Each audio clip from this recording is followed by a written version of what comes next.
Одмор на море, но под посебни услови. Македонците и годинава ќе може да летуваат во соседството, дознава Алфа. Протоколите за непречен транспорт на туристи допрва ќе се подготвуваат, а ќе треба да бидат унифицирани за сите земји во регионот.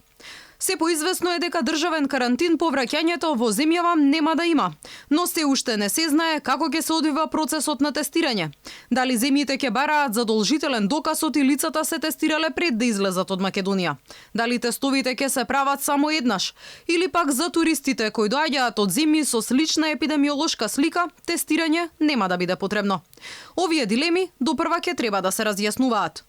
Докторите оптимисти, плажите и морето се безбедни за туристите, оти сонцето позитивно влијае на имунитетот. Според вирусологот доктор Никола Пановски, поопасно од самиот престој на плажа е транспортот кој ќе се користи за да се стигне до туристичките места.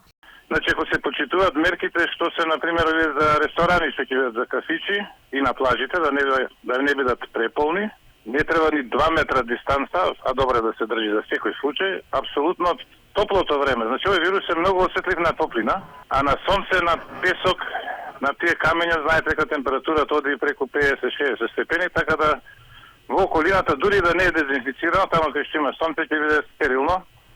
Понатаму, самото тело, човечко и кожата, исто така, ултравиолетовите зраци и температурата ќе вршат на некој начин стерилизација. Водата како таква е апсолутно неповолна за вирусот.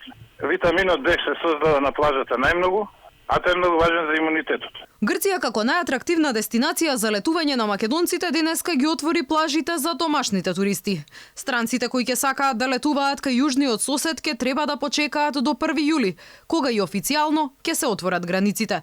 Тамошните власти веќе најавија, одењето на плажа ќе биде ограничено на 40 на капачи на 1000 метри квадратни. Забрана ќе има за седење по кафулињата и рестораните долж плажите, а нема да се пушта ниту музика од локалите. Оние кои ќе сакаат да се освежат со пијалок ќе може да земат само преку шалтерски систем на послужување. Протоколите за предстојната летна сезона вчера во Атина ги разгледуваа и министерот за здравство Венко Филипче со својот грчки колега. Следна средба двете страни најавија за следната седмица.